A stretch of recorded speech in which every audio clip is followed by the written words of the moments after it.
A tutti e bentornati a Liberamente, variazioni e scorribande qui su Radio Libertà.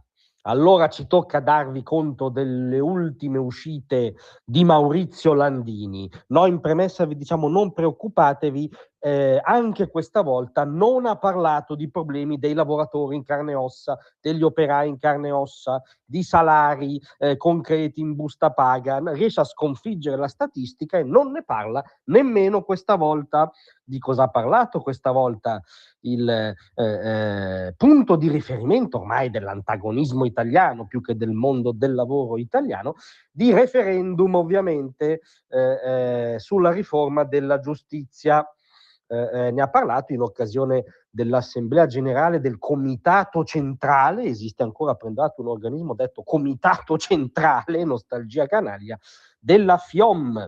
Ed ecco il misurato, ponderato, istituzionale parere di Maurizio Landini sul referendum.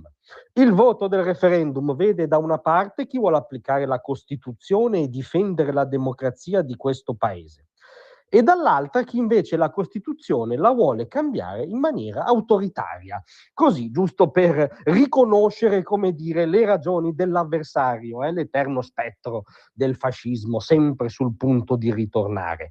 Tra l'altro una serie di castronerie a valanga, se vogliamo prenderle sul serio, se vogliamo andare per un attimo nel contenuto, nel senso che la riforma della giustizia, tra le altre cose, consiste nella continuazione coerente e completa della riforma del processo giusto, riforma Vassalli, dal nome del partigiano e politico socialista padrino della riforma del processo giusto, partigiano e politico socialista Vassalli, non qualcuno che aveva fatto la Repubblica di Salò, per capirci, ecco, qualcuno che l'aveva combattuta in diretta mentre accadeva, con tutti i rischi supremi del caso, non 80 anni dopo sui titoli dei giornali. Comunque, per questo è importante andare a votare e votare no. È l'invito esplicito del segretario della CGIL. Dopodiché continua: noi diciamo da tempo che bisogna far funzionare meglio la giustizia, bisogna fare le assunzioni, fare investimenti, usare maggiori tecnologie. Insomma, chiede sempre più apertura dei cordoni della spesa pubblica, senza mai spiegare come, da dove e via dicendo. Ma in ogni caso, dice Landini, questo referendum non affronta questi temi, vuole cambiare 7 articoli della Costituzione e ridurre l'autonomia della magistratura, di cui invece abbiamo bisogno. L'obiettivo del governo è essere meno controllato e poter influenzare la magistratura. Tanto ha visto che queste fake news si possono diffondere, come dire, da premi Nobel a storici guru social, perché non posso diffonderle io, si chiede giustamente Landini, a cui ricordiamo che la Costituzione è stata già cambiata senza che tornasse il fascismo in questo paese, più volte, a volte da maggioranze di governo di centrosinistra, prendiamo il famosissimo titolo quinto, e soprattutto che questa riforma puoi contestarla totalmente nel merito, vai a demolire punto per punto, ma non puoi attaccarla su una falsità. Non vuole ridurre l'autonomia della magistratura, anzi copia e incolla espressamente il dettato costituzionale, per stare al feticcio sventolato da Landini, che parla dell'ordine,